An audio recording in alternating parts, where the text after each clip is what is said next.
Pues seguimos por aquí, cuando son las 4 menos 20 de la tarde, llega el momento, llega la hora de arrancar nuestro consultorio My Economy. Lo voy a repetir una vez más, nos podéis ir dejando vuestros mensajes al 609 22 47 16, también nos podéis llamar a 915 331 851, nos podéis ir dejando vuestros mensajes en Twitch, en YouTube, porque tenemos un pedazo de invitado en el día de hoy que tenía muchas ganas de volver a coincidir con él. Tenemos con nosotros a José Basagoiti, él es el cofundador de Trading Pro, también es presentador de Carolus, que bueno, es uno de los canales más top que hay en YouTube, y viene con nosotros a analizar un poquito cómo está el mercado en estos momentos. ¿Qué tal, José? Buenas tardes.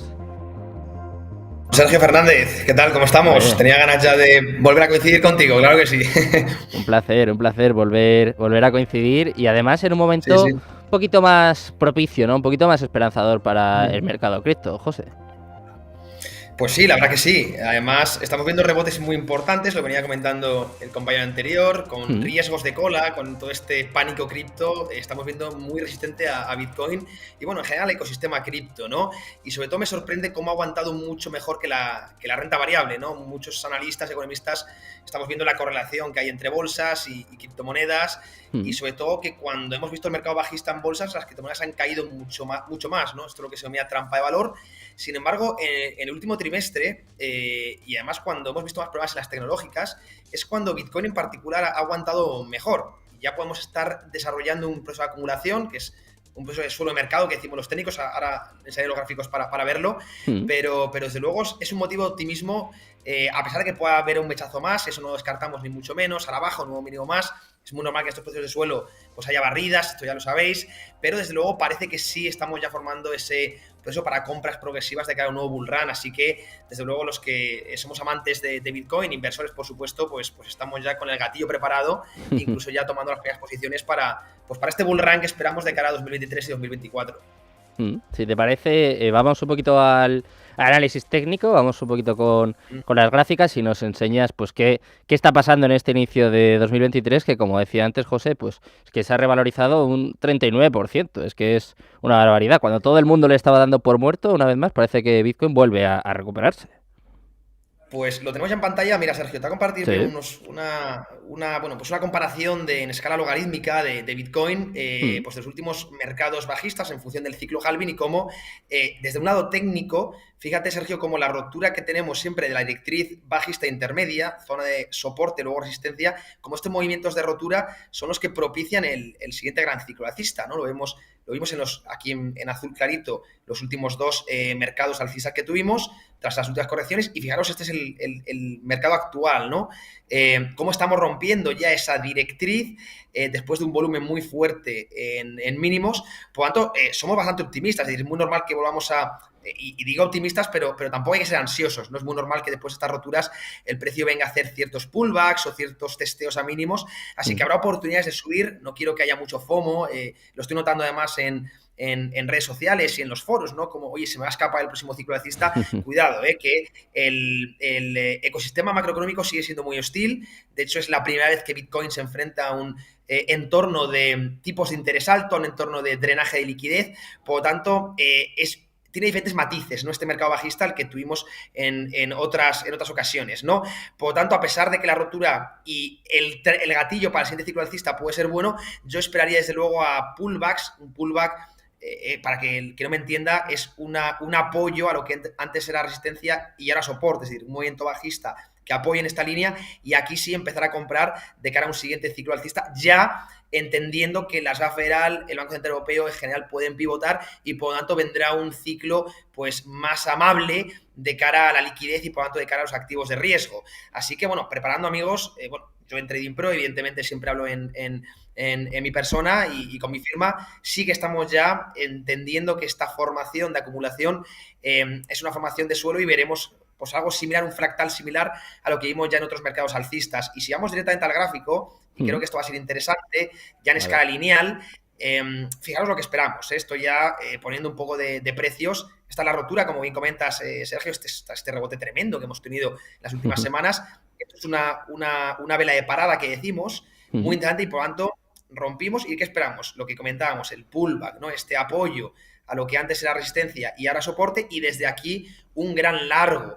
Este largo va a venir acompañado con esa esperanza o esa expectativa de pivot de la Fed, es decir, que pasemos de un entorno restrictivo a un entorno expansivo en política monetaria. No olvidemos que los activos son muy infantiles, sobre todo en este entorno de deuda, y dependen mucho de la liquidez. Tiene una correlación casi 1 a 1, ¿no?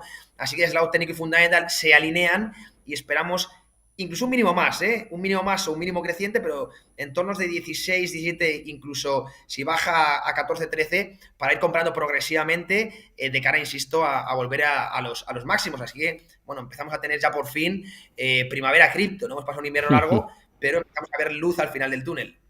O sea que, José, si te preguntase el suelo de Bitcoin, se puede un poco deducir de tu análisis que igual es un poquito más bajo que esos 15.500 que llegamos a ver en noviembre.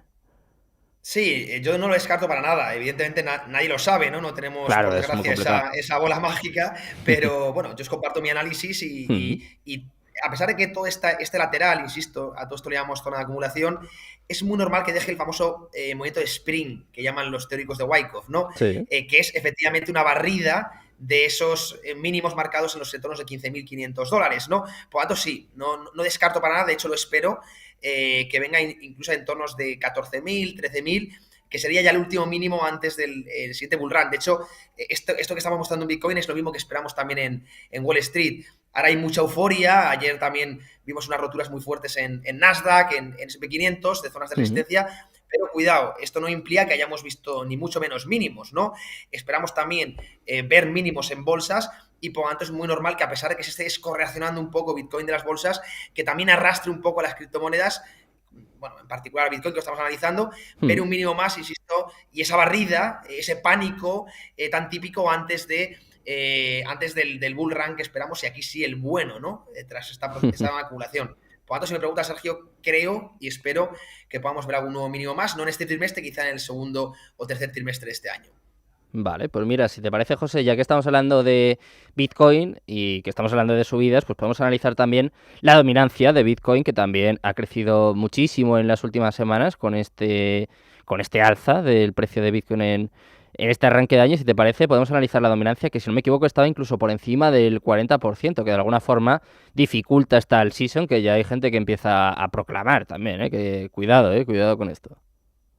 Es que lo de la alt season yo lo he leído mucho y, bueno, tenía un gráfico preparado, no sé si lo puedo sacar aquí, el presidente de la dominancia. Esto lo vengo leyendo y me parece una absurdez, porque realmente en estos ciclos de drenaje de liquidez, lo que más afecta son a las cripto de menos valor. Y cuando digo de Claro. menos valor, me refiero, bueno, a los que se llaman las meme cripto, etcétera, etcétera, ¿no? Por lo tanto, yo siempre diferencio, y esto seguro que en el programa has tenido muchos invitados, Sergio, lo maximalistas, ¿no? Que decía Buterin, los que consideramos Bitcoin una criptomoneda y al resto criptoactivos, ¿no? Porque no tiene nada que ver Bitcoin, que lucha por ser un patrón monetario, o por lo menos una reserva de valor, a lo que son el resto de criptomonedas, que digamos que son startups y podrían perfectamente cotizar en el Nasdaq, no ser Totalmente. criptomonedas, ¿no? Startups Tranquilamente. tecnológicas, ¿no? Entonces, Definimos muchas veces, José. startups tecnológicas, startups del dinero, que dice Dani en la calle, creo que a mí es una También. definición que me gusta bastante, y por tanto siempre lo distingo. Y creo que en estos entornos, insisto, muy hostiles de la macro, la macro siempre importa muchísimo a la hora de valorar activos, sean criptomonedas, sean acciones, sean materias primas, sean bonos. La macro es fundamental. Yo siempre digo que el análisis top-down quizás sea lo más importante. Pues a los que más iba a afectar en este ciclo era precisamente a las altcoins, ¿no? Por tanto, esto siempre cuando lo escuchaban, ¿no? Que estamos muy propicios para ver un nuevo disparo de las altcoins, y por tanto seguir perdiendo dominancia en Bitcoin, no lo tenía nada claro, ¿no? Y quería también analizar, porque la que sí me gusta y sí que está volviendo a ganar cierta dominancia es Ethereum, que lo tengo en pantalla, no me quería ir del programa sin analizarlo. Y luego vamos a ver Solana, si tienes un minuto también, que creo que es interesante desde el lado técnico. Sí. Pero fíjate, Ethereum, ya moneda deflacionaria que lo llaman, ¿no? Y fíjate dónde está.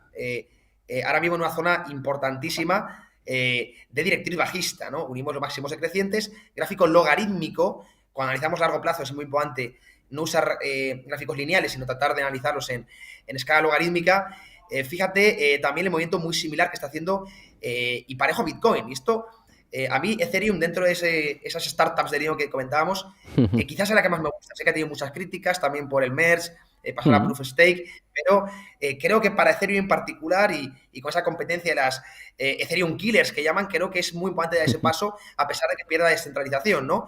Y a mi gusto es un paso positivo que ha hecho Ethereum. Sé que es una opinión muy polémica, pero os la doy. Y desde el lado técnico puro y duro, lo que está desarrollando ahora mismo Ethereum también parece una fase de acumulación muy, muy interesante, sin confirmar aún, ¿eh? Y si rompemos esta zona de confluencias, fíjate cómo tenemos la resistencia horizontal y que confluye ahora mismo con la resistencia o con la directriz bajista, que son máximos decrecientes. Si rompemos estos entornos, hablo de los $1.760, la posibilidad de compra va a ser muy interesante. Es verdad que aún no ha roto, no podemos dar ni mucho menos esa estrategia activa, pero si rompemos esta zona, activaríamos ya de nuevo también imán alcista en los máximos históricos. Hablamos de una potencial inversión del prácticamente del 200% de rentabilidad, insisto, para Ethereum, que ha tenido muchas críticas, pero desde mi punto de vista está haciendo las cosas bien, distinguiéndola evidentemente de Bitcoin, que no tiene nada que ver, no es como comprar un huevo y una castaña, pero bueno, lo que no impide que no tenga valor, ¿no? Yo no soy ni mucho menos maximalista de Bitcoin, sino que diferencio mucho entre un activo y el otro. Y bueno, muy rápido, con esto acabo ya, y si quieres contestamos alguna pregunta, lo que comentas. Solana, que también se ha metido de nuevo en el top 10, ya lo sabes, de criptos por capitalización, y fíjate el volumen. Esto es un volumen de parada, es un clímax, esto imagino que también lo habrán comentado varios de los espectadores, son volúmenes que finalizan tendencias, en este caso a tendencia bajista, y cuando el precio vuelve a testear mínimos, no hay prácticamente ya volumen, divergencia, y empieza a ir mucha demanda. También lo tenemos en zona de resistencia, directriz bajista. Fíjate cómo se alinean muchas cripto y todas a la vez van a atacar resistencias, quizás esperando un gran movimiento de todo el sector.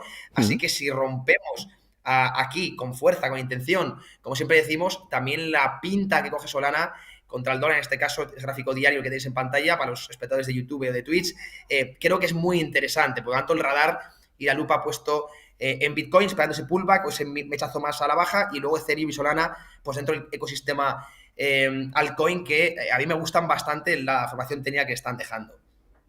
Bueno, pues después de este análisis de Ethereum y de Solana, dos de las que mejor se están comportando también en este arranque de año. Sí que es verdad que Solana tuvo ya un sustillo que prácticamente se salía del top 20, José, pero vamos, la remontada ha sido espectacular. Si te parece, José, vamos con alguna de las peticiones de los espectadores. Tenemos un mensaje que nos hemos guardado, que lo sepa este espectador. Guerrero dice que nos dijo: hola, conociendo el programa, ¿puedes decirnos un par de criptos de las que esperes un buen desempeño en los próximos meses o años? Ya no valen Ethereum y Solana, José, esta ya... No, pues efectivamente, vamos a decir otra, y otra que llevo en cartera, por la que estoy pasando muy fuerte, que es Juno. Juno, bueno, que sería una competencia, digamos, de Ethereum, pero con un equipo de desarrollo desde mi punto de vista muy interesante. Yo fui de los early adopters, entré prácticamente, está cotizando en $5, yo entré en los entornos de 1,5, 1,6, y es una criptomoneda en la que, bueno, os invito evidentemente a buscar información a todos los que tengáis interés. Hay que informarse. Sí. Efectivamente, aquí tenemos poco tiempo para desarrollarlo, pero tengo mucha expectativa. Conozco además a muchos de los fundadores, incluso a algún nodo de los que está en la red, tiene mucho potencial. Es verdad que tuvo un pequeño susto hace poco también también con una especie de Ethereum 2.0 que tuvieron que rectificar en la blockchain, pero... y bueno, esto hizo que cayese de los entornos de 8 a 5, perdió casi un 40%, pero os recomiendo siempre leer sobre el proyecto porque es muy interesante, y en un futuro de las pocas redes o esas Ethereum Killers que comentábamos, de verdad creo que le puede quitar mucho mercado a Ethereum. Tiene muchas más ventajas que Ethereum, de momento tiene mucho menos market cap, evidentemente, aquí la economía de red importa mucho, pero os invito a verlo. Juno, ¿vale? Juno, como suena, muy interesante, y es de las que creo que puede, las multibaggers que llamo, las que puede tener mucho potencial y rentabilidad en los próximos años en ese ciclo expansivo que podemos ver también para el ecosistema cripto. Pues le echamos un ojo, José, nos la guardamos, nos la apuntamos para próximos programas, y si te parece, antes de despedirnos, te voy a pedir un análisis más. En este caso, si te parece, vamos a ver un poco Ripple. Siempre es una de las más polémicas, de las más controvertidas. Siempre sale airosa de todo, José, no sé cómo se las apaña, pero al final siempre sale airosa, y también es una de las que mejor se está comportando en las últimas semanas. ¿Qué te parece a ti, Ripple? Pues vamos a compartir. Más allá pues de bueno, ahora juicios y demás. sí, eso te iba a decir, con todo el tema de juicio que parece, como bien comentas, que se libra, ¿no? Mm, Bueno, dicen, le llaman la criptomoneda de los bancos, vamos a ponerlo aquí, que la sí. tenemos ya en nuestra plataforma. Más A mí no me centralizada, gusta José. demasiado.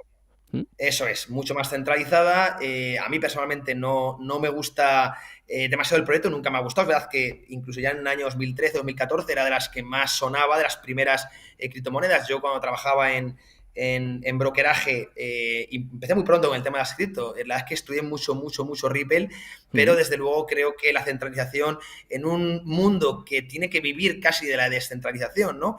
Pues hombre, claro. pierde mucho potencial. Pero cuidado, y esto lo tenía preparado, fíjate también, bueno, la hemos estado analizando también el equipo de gestión esta mañana, que hacemos los martes siempre un repaso al ecosistema cripto.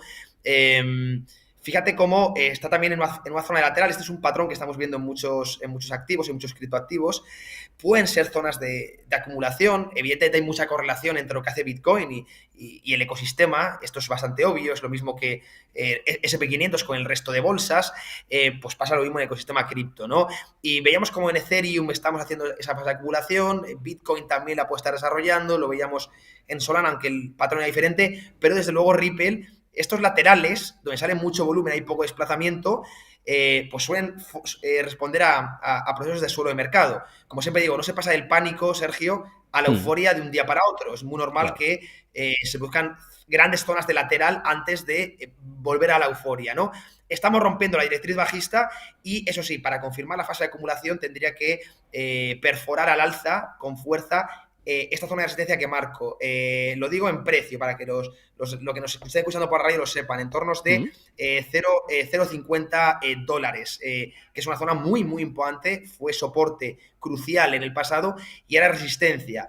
Si rompemos esa zona, la verdad es que se pone también muy interesante porque estaría confirmando ese proceso técnico de suelo y, como siempre digo, una vez se confirman acumulaciones, es muy normal que el precio venga a deshacer el movimiento tendencial previo, es decir, estaríamos activando un imán en esta zona. La marco en el gráfico, creo que así se ilustra bien. Si se confirma la rotura de esta resistencia, activa la acumulación, es muy normal tener este imán, que en precio lo vamos a marcar, sería en tornos prácticamente de los 0,90 dólares. Así que, bueno, es un recorrido creo que interesante y por mm. supuesto también tenerlo en vista, en radar, en lupa.